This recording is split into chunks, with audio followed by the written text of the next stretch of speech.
Good morning student. आज class 9th में पाठ 3 उपभोक्तावाद की संस्कृति के बारे में बताया जा रहा है। जैसा कि आप जानते हैं कि उपभोग करने वाले जो वस्तुओं का उपभोग करते हैं उसकी नीति है, यानी उसकी जो उद्देश्य है वह संस्कृति आज के पारंपरिक संस्कृति में उसका क्या देन है। इस पाठ में यही बताया गया है कि उपभोक्तावाद की जो संस्कृति है उसमें जीवन शैली में काफ़ी बदलाव देखा जाता है। आज लोग वस्तुओं के गुणवत्ता को न परख कर उसकी कीमत, उसके चमक दमक, उसके प्रचार प्रसार को ही प्रश्रय देते हैं। खासकर लोगों की यह प्रतिष्ठा के साथ एक साख जुड़ जाती है कि अमुक व्यक्ति इस कंपनी के वस्तुओं का उपभोग करते हैं क्योंकि उसकी कीमत अच्छी है, क्योंकि उसका प्रचार अच्छा है। बाद में उसे उसके गुण का पता चलता है, लेकिन पहले लोग प्रचार प्रसार के माध्यम से ही वस्तुओं को खरीदने की इच्छा जाहिर करते हैं और समाज में इसके लिए कुछ दुष्परिणाम भी नज़र आते हैं। जैसे जिस व्यक्ति के पास अगर वह विलासिता की वस्तुओं को उपभोग करने के लिए उचित साधन नहीं है तो इस द्वंद्व में पड़कर वह अपनी संस्कृति सभ्यता में अपनी प्रतिष्ठा को बनाए रखने के लिए कुछ गलत कदम भी उठा लेते हैं। इस पाठ में यह देखा जाता है कि व्यक्ति को अगर अपनी प्रतिष्ठा का दर्जा दिया जाता है तो आज के माहौल में उसके पास अगर उन्नत किस्म की गाड़ी है, उन्नत किस्म के अनेक प्रकार के उपयोग करने की वस्तुएं हैं, तब लोग उसको उच्च कोटि के श्रेणी में रखते हैं। प्रचार प्रसार करने वाले भी इससे नहीं चूकते हैं। वह हमारे दृष्टि को ललचाई बनाए रखने के लिए समाज में जो विशिष्ट जन होते हैं उसमें सामान्य जन को घसीटने के लिए अनेकों प्रकार के प्रचार प्रसार दूरदर्शन के माध्यम से हमारे सामने रखते हैं। अब छोटी छोटी उदाहरण से आप इसको समझें।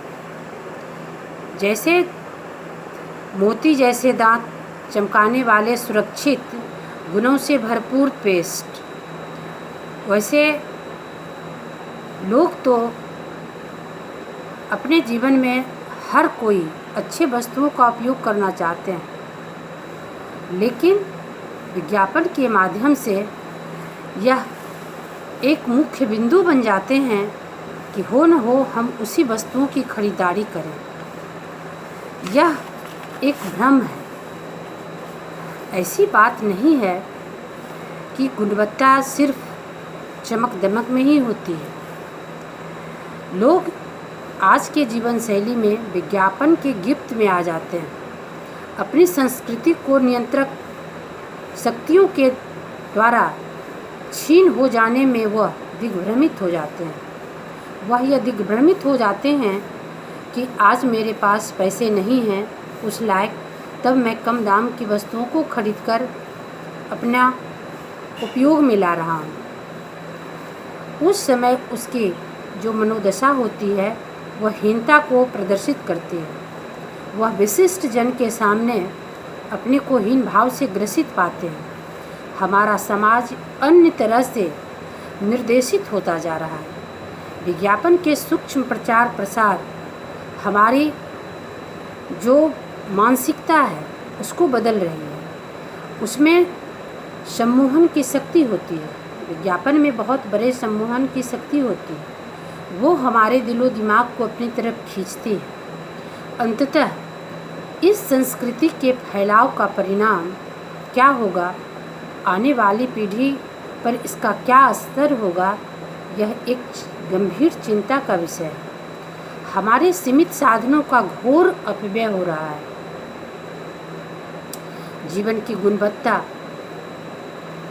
को एक छोटे उदाहरण को यहाँ प्रदर्शित किया जा रहा है कि आलू के चिप्स जो एक पैकेट में आती है, एक आलू के वहाँ चिप्स को बना के रख दिया जाता है तो वहाँ उसकी कीमत 10 से 15 रुपये हो जाते हैं और लोग बड़े चाव से उसको खाते हैं।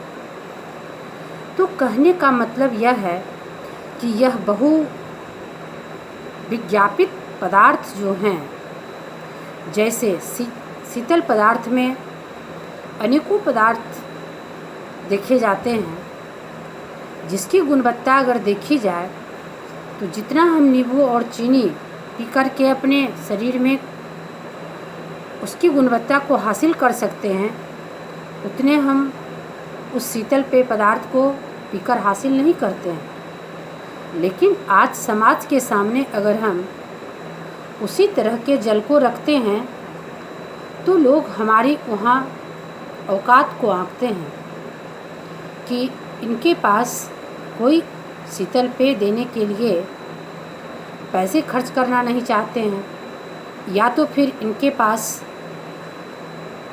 उतनी बड़ी हिम्मत नहीं है कि इतने पैसे खर्च कर सकते हैं। तो एक उदाहरण के तौर पर आपको बताया जा रहा है कि गुणवत्ता जो है व्यक्ति को हमेशा याद रखनी चाहिए।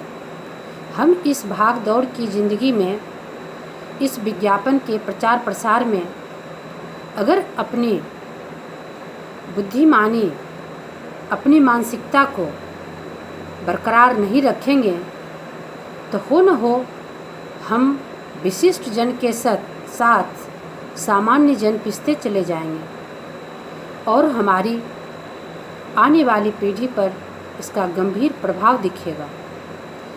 इस पाठ के माध्यम से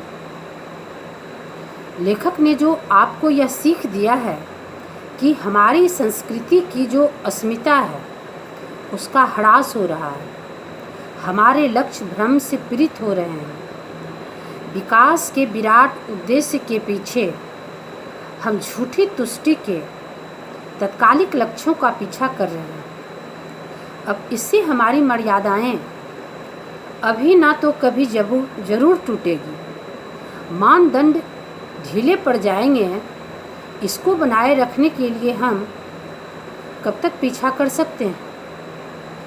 व्यक्ति की केंद्रता बढ़ती जा रही है। वे अपने स्वार्थ और परमार्थ का परित्याग या उसका उपभोग जब तक सोच समझकर न करेंगे तो उनकी भोग की जो आकांक्षाएं हैं वह आसमान छू लेगी। अगर वह अपनी बुद्धि विवेक से काम ना लेंगे और भोग के लिप्सा में लिपट जाएंगे तो उनकी आकांक्षाएं कभी सीमित नहीं हो पाएगी। उनकी इच्छा दिन प्रतिदिन बढ़ती चली जाएगी, जिसका असर होगा कि आने वाले पीढ़ी को सिर्फ खोखलापन महसूस होगा। हमारे समाज में उन्हें जो केंद्र बिंदु मिलेगी वह खोखलापन से भरा मिलेगा। तो हमारी बुनियादी स्थिति जो है उसको कायम रखने के लिए हमें उपभोक्तावाद की चरम सीमा से पार नहीं होना चाहिए। हमें अपने चरम सीमा को हमेशा ध्यान में रखनी चाहिए। यह उपभोक्तावाद की नीति, विलासिता की नीति हमारी समाज की नींव की इस तरह कीड़े हैं जो कि अंदर से उसको खोखला बना रहे हैं। सोचने की बात है कि जिस वस्तु का उपभोग हम 5 रुपये के सामान से कर सकते हैं, वहाँ उसके प्रचार प्रसार के लिए अगर हमें उसके प्रति ललायित होते हैं, ललचाई दृष्टि से उसे हम देखते हैं तो उसके बदले हमें 500 रुपये भी देने पड़ते हैं, फिर भी पता नहीं उन गुणवत्ता से हम बाधित हो जाते हैं। तो यह गौर करने की बात है। अगर छोटी छोटी बातों को जोड़कर बच्चों को यह सीख दी गई है इस पाठ में, तो आपको इस पर आने वाली पीढ़ी के लिए जो आपको दर्शाया जा रहा है इस पाठ के माध्यम से, उसका बचाव हो सकता है। आप अपने जीवन शैली का प्रयोग सोच समझ कर करें।